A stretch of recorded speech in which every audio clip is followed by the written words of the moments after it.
Pajero. This might be my last chance to drive one of these.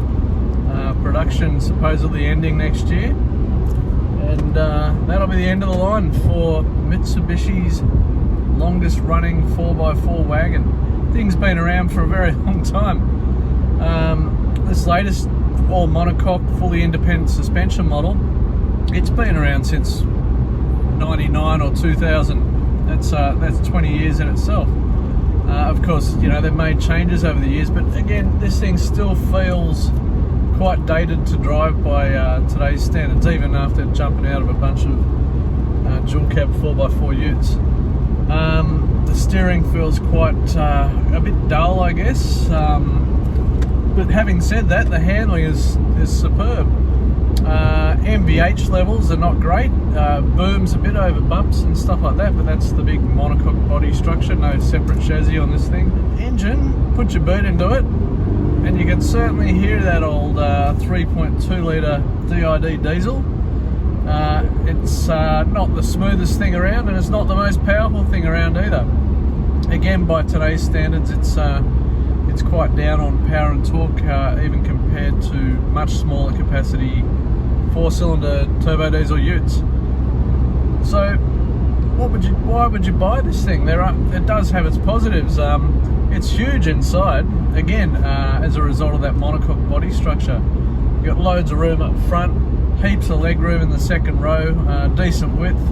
The third row seats, best suited to kids, but the way they stow under the cargo floor is just brilliant, and they don't take up much cargo space at all. This thing's got a cavernous cargo area.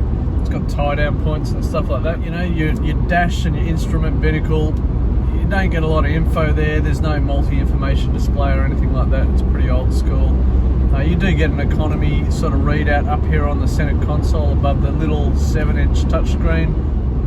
You get a ripper sound system by Rockford with a nice big subwoofer in the cargo area. But to attach your phone to it, to get Apple CarPlay going, you've got to go through the little USB ports, and they're hidden away in the glove box. You might remember vehicles used to do that. These days they put them loud and proud on the center console where they're nice and easy to get to. In the center console bin here, you've got a 12-volt power outlet. You've got a little phone holder down here on the dash, but it's when I say little, it's a little bit too little for today's larger mobile phones, I guess, but this thing was designed quite a long time ago. Some more positives though: really deep window line, huge windows, fantastic outward visibility, and as I said, it handles quite nicely despite the steering feeling a little bit heavy and slow in its response. It's great on gravel roads. It's got select track selectable full-time four-wheel drive, so you can drive it on road with in four-wheel drive, and then when you're off-road, just lock the centre diff. And if you need low range, chuck it in neutral and engage low. Low range gearing is not fantastic, but you know, it does have hill descent control and electronic traction control, and the torque multiplying effect of the automatic transmission helps it a bit off-road as well. Off-road, it's moderate in its performance. The traction control works reasonably well. It's got a rear diff lock, but that does disengage the front traction control when you engage the rear diff lock. There's not a lot of wheel travel. Fully independent suspension works nicely for on-road handling, but not so great for off-road performance. All in all, I reckon it's pretty good value for money. Would I buy one? Probably not. This thing already feels a bit dated, and you know, give it a couple of years and it's going to look even more dated on the road.